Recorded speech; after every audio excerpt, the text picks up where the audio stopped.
रांची के डुरंडा car bike विवाद मामले में झारखंड हाईकोर्ट ने हाईकोर्ट के अधिवक्ता मनोज टंडन को बड़ी राहत देते हुए उनके खिलाफ किसी भी तरह की जांच पर फिलहाल रोक लगा दी है।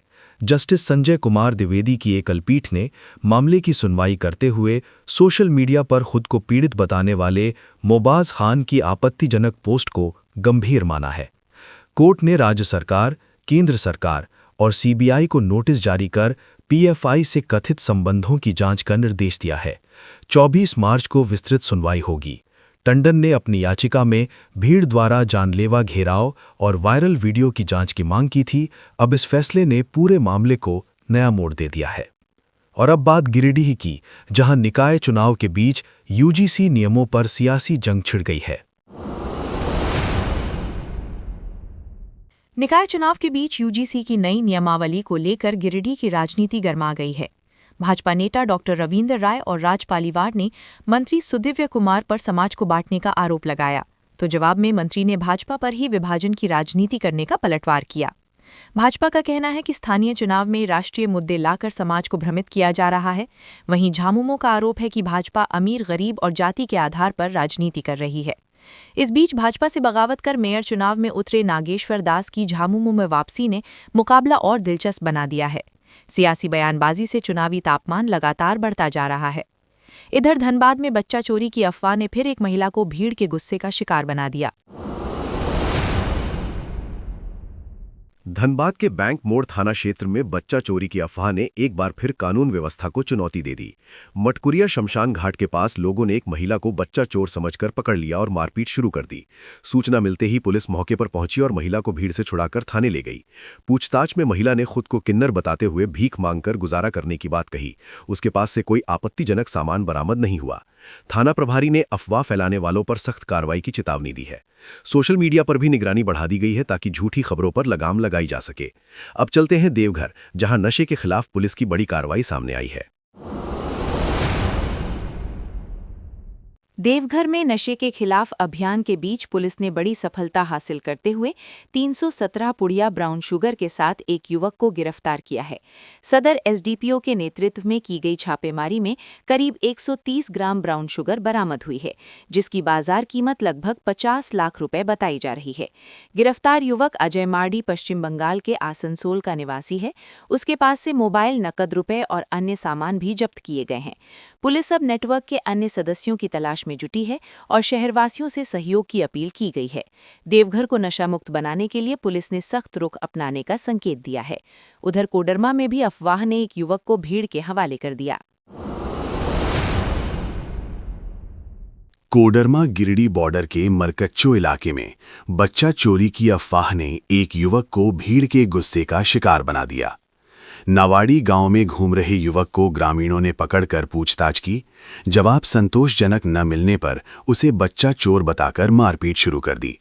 मौके पर मौजूद कुछ लोगों ने विरोध भी किया, लेकिन भीड़ ने नहीं सुनी और वीडियो सोशल मीडिया पर वायरल कर दिया गया। सूचना मिलते ही पुलिस पहुंची और युवक को सुरक्षित अस्पताल पहुंचाया। प्रारंभिक जांच में युवक मानसिक रूप से अस्वस्थ प्रतीत हुआ। पुलिस ने लोगों से अपील की है कि कानून हाथ में लेने के बजाय तुरंत सोचना दें। अब खूंटी चलते हैं, जहां पुलिस ने नक्सल समर्थित लेवी गिरोह के आरोपी को गिरफ्तार किया है। खूंटी में नक्सल विरोधी अभियान के तहत पुलिस ने पीएलएफआई के नाम पर लेवी वसूली करने वाले अजीम हव्वारी उर्फ हिमांशु को गिरफ्तार किया है। आरोपी पर अवैध हथियार रखने, रंगदारी मांगने और दहशत फैलाने के कई मामले दर्ज हैं। पुलिस के मुताबिक वो पहले प्रतिबंधित संगठन से जुड़ा था, बाद में अलग गिरोह बनाकर इलाके में भय का माहौल बना रहा था। छापेमारी कर उसे घर से गिरफ्तार किया गया और पूछताछ में उसने अपराध स्वीकार भी किया है। पुलिस अब उसके नेटवर्क और हथियार सप्लाई चेन की जांच में जुटी है। प्रशासन ने साफ किया है कि प्रतिबंधित संगठनों के खिलाफ अभियान जारी रहेगा। आगे लातेहार में वन विभाग की योजना को लेकर ग्रामीणों का विरोध चर्चा में है। लातेहार के माको गांव के पास स्थित हरे भरे जंगल में वन विभाग द्वारा शीशल के पौधे लगाए जाने से ग्रामीणों में नाराजगी बढ़ गई है। ग्रामीणों का कहना है कि शीशल झाड़ी नुमा पौधा है, जिससे स्थानीय लोगों को न तो फल मिलता है और न ही सीधा लाभ। उनका आरोप है कि यदि यहां फलदार या उपयोगी वृक्ष लगाए जाते तो ग्रामीणों को फायदा होता और वे जंगल संरक्षण में भी रुचि लेते। हालांकि वन प्रमंडल पदाधिकारी ने कहा है कि शीशल से रोजगार सृजन और मिट्टी संरक्षण होता है। बावजूद इसके ग्रामीण इसे तकनीकी लापरवाही बता रहे हैं। अब ये मामला विकास बनाम स्थानीय जरूरत के बीच बहस का विषय बन गया है। इधर गिरिडीह में दुष्कर्म पीड़िता के अपहरण मामले में पुलिस ने त्वरित कार्रवाई की है। गिरिडीह के बिरनी थाना क्षेत्र में दुष्कर्म पीड़िता के अपहरण के मामले में पुलिस ने 2 आरोपियों को गिरफ्तार कर लिया है और नाबालिग को सुरक्षित बरामद कर लिया गया है। बताया गया कि पहले यौन शोषण की शिकायत दर्ज हुई थी, लेकिन कार्रवाई लंबित थी। इसी बीच लड़की का अपहरण कर लिया गया। पिता की शिकायत पर एसपी के निर्देश में विशेष टीम गठित की गई और छापेमारी कर आरोपियों को दबोचा गया। पुलिस का कहना है कि अन्य आरोपियों की तलाश जारी है। इस घटना ने कानून व्यवस्था और जांच प्रक्रिया पर भी सवाल खड़े कर दिए हैं। अब रांची चलते हैं, जहां विधानसभा में सियासी बयानबाजी तेज हो गई है। झारखंड विधानसभा के बजट सत्र के दौरान स्वास्थ्य मंत्री डॉक्टर इरफान अंसारी ने विपक्षी बीजेपी पर तीखा हमला बोला। उन्होंने कहा कि सदन जनता के पैसे से चलता है और विधायकों को इसकी गरिमा बनाए रखनी चाहिए। गोड्डा सांसद निशिकांत दुबे की टिप्पणी पर नाराजगी जताते हुए मंत्री ने कहा कि उन्हें दोबारा झारखंड से जीतने नहीं दिया जाएगा। उन्होंने महागठबंधन को मजबूत बताते हुए 25 साल तक जनता की सेवा का दावा किया। बयानबाजी के दौरान उन्होंने बीजेपी पर विभाजन की राजनीति करने का आरोप लगाया। सदन के भीतर और बाहर दोनों जगह राजनीतिक तापमान बढ़ता नजर आया। और अब बात विधानसभा परिसर की, जहां हाथी और परिसीमन के मुद्दे पर प्रदर्शन हुआ। झारखंड विधानसभा के बजट सत्र के दूसरे दिन कार्यवाही शुरू होने से पहले परिसर में धरना प्रदर्शन देखने को मिला। आजसू विधायक निर्मल महतो ने जंगली हाथियों के हमले में 7 लोगों की मौत पर 20 लाख मुआवजा और नौकरी की मांग उठाई। उन्होंने सरकार पर वन विभाग की विफलता का आरोप लगाया। वहीं झामुमो विधायक हेमलाल मुर्मू ने परिसीमन का विरोध करते हुए केंद्र सरकार को सरना और आदिवासी विरोधी बताया। विधानसभा परिसर में इन मुद्दों को लेकर माहौल गर्म रहा। राजनीतिक बयानबाजी और विरोध के बीच बजट सत्र की शुरुआत हुई। राज्य के पॉलिटेक्निक कॉलेजों में कार्यरत नीड बेस्ड लेक्चरर अपनी मांगों को लेकर सड़क पर उतर आए और मुख्यमंत्री आवास के समीप जोरदार प्रदर्शन किया। शिक्षकों का कहना है कि जेपीएससी द्वारा 355 पदों पर जारी नई नियुक्ति नियमावली में एमटेक, पीएचडी और अन्य उच्च अर्हताएं अनिवार्य कर दी गई हैं, जिससे वर्षों से पढ़ा रहे लेक्चररों का भविष्य संकट में पड़ सकता है। उनका तर्क है कि जब उनकी नियुक्ति बीटेक योग्यता पर हुई थी तो अब नियम बदलना अन्याय है। प्रदर्शनकारियों ने सरकार से हस्तक्षेप कर विज्ञापन में संशोधन या छूट देने की मांग की है। चेतावनी दी गई है कि मांगें नहीं मानी गईं तो आंदोलन तेज होगा। तकनीकी शिक्षा का ये मुद्दा अब राजनीतिक रंग भी लेता दिख रहा है। इधर राजधानी में बच्चा चोरी की अफवाह ने फिर से भीड़ को उग्र बना दिया। बरियातू थाना क्षेत्र के एदल हातू में बच्चा चोरी की अफवाह फैलते ही भीड़ ने 2 महिलाओं और एक पुरुष को पकड़कर जमकर पिटाई कर दी। बताया गया कि ऑटो में एक रोते हुए बच्चे को देखकर लोगों ने हल्ला मचा दिया और बिना पुष्टि किए तीनों पर हमला कर दिया। सूचना मिलते ही थाना प्रभारी मनोज कुमार मौके पर पहुंचे और तीनों को भीड़ से छुड़ाकर सुरक्षित थाने ले गए। फिलहाल पुलिस मामले की जांच कर रही है और ये स्पष्ट नहीं हुआ है कि बच्चा चोरी की कोशिश थी या महज अफवाह। लगातार फैलती अफवाहें राजधानी में कानून व्यवस्था के लिए चुनौती बनती जा रही हैं। अब चलते हैं रामगढ़, जहां ज्वेलरी लूटकांड में पुलिस ने बड़ा खुलासा किया है। गोला में ज्वेलरी दुकानदार से हुई सनसनीखेज लूटकांड का पुलिस ने खुलासा कर अंतर जिला गिरोह के सरगना मौ सद्दाम उर्फ छोटू समेत 4 अपराधियों को गिरफ्तार कर लिया है। 4 फरवरी की शाम हथियार के बल पर नकद और आभूषण लूटे गए थे, जिसके बाद विशेष टीम गठित कर तकनीकी जांच शुरू की गई। छापेमारी में देसी कट्टा, गोली, सोने के आभूषण, बाइक और कार बरामद किए गए हैं। पुलिस जांच में सामने आया कि गिरोह का आपराधिक इतिहास रहा है और कई जिलों में वारदात कर चुका है। सभी आरोपियों को न्यायिक हिरासत में भेज दिया गया है और अन्य सदस्यों की तलाश जारी है। इस कार्रवाई से क्षेत्र में सक्रिय अपराध नेटवर्क पर बड़ी चोट मानी जा रही है। उधर पश्चिमी सिंहभूम में तेज रफ्तार बाइक हादसे ने 3 युवकों की जान पर बना दी आफत। पश्चिमी सिंहभूम के नोआमुंडी प्रखंड में कोटगढ़ दूधविला पुलिया के पास तेज रफ्तार बाइक अनियंत्रित होकर गिर गई, जिसमें सवार 3 युवक गंभीर रूप से घायल हो गए। बताया गया कि तीनों बिना हेलमेट के थे और बाइक की रफ्तार काफी तेज थी। हादसे के बाद स्थानीय लोगों ने तुरंत पुलिस को सूचना दी और घायलों को टाटा स्टील हॉस्पिटल पहुंचाया गया। डॉक्टरों के अनुसार 2 युवकों के सिर में गंभीर चोट है, जबकि एक की आंख बुरी तरह जख्मी हुई है। पुलिस मामले की जांच कर रही है और लोगों से हेलमेट पहनने की अपील की गई है। लापरवाही और तेज रफ्तार ने एक बार फिर बड़ा सवाल खड़ा कर दिया है। और अब फतेहपुर में एक दर्दनाक ट्रक हादसे की खबर। गोविंदपुर साहिबगंज मुख्य पथ पर सांगाजोरी के पास तेज रफ्तार एलपी ट्रक ने बाइक सवार मोहन प्रसाद साह को कुचल दिया, जिससे उनकी मौके पर ही मौत हो गई। ट्रक पहले बिजली पोल से टकराया और फिर कई वाहनों व दुकानों को क्षतिग्रस्त करता हुआ आगे बढ़ा। स्थानीय लोगों ने चालक को पकड़कर पुलिस के हवाले कर दिया और मुआवजे की मांग को लेकर करीब 4.5 घंटे तक हाईवे जाम रखा। प्रशासन के लिखित आश्वासन के बाद जाम हटाया गया। हादसे से इलाके में आक्रोश और मातम का माहौल है। पुलिस आगे की कार्रवाई में जुटी है। इसी बीच जामताड़ा में 3 ट्रकों की भीषण टक्कर ने यातायात ठप कर दिया। मेहिजाम के कुर्मीपाड़ा रेल अंडरपास के पास NH 419 पर आमने सामने की टक्कर के बाद 3 ट्रक आपस में भिड़ गए, जिसमें चालक और खलासी समेत 4 लोग घायल हो गए। प्रत्यक्षदर्शियों के मुताबिक तेज रफ्तार और अचानक नियंत्रण खोने से हादसा हुआ। स्थानीय लोगों की मदद से घायलों को अस्पताल पहुंचाया गया, जहां उनका इलाज जारी है। दुर्घटना के बाद हाईवे पर लंबा जाम लग गया और पुलिस को यातायात बहाल करने में काफी मशक्कत करनी पड़ी। पुलिस अब हादसे के कारणों की जांच कर रही है। लगातार हो रहे सड़क हादसों ने सुरक्षा व्यवस्था पर सवाल खड़े कर दिए हैं। उधर हजारीबाग में नगर निगम की कार्यवाही से फुटपाथ दुकानदारों में नाराजगी बढ़ गई है।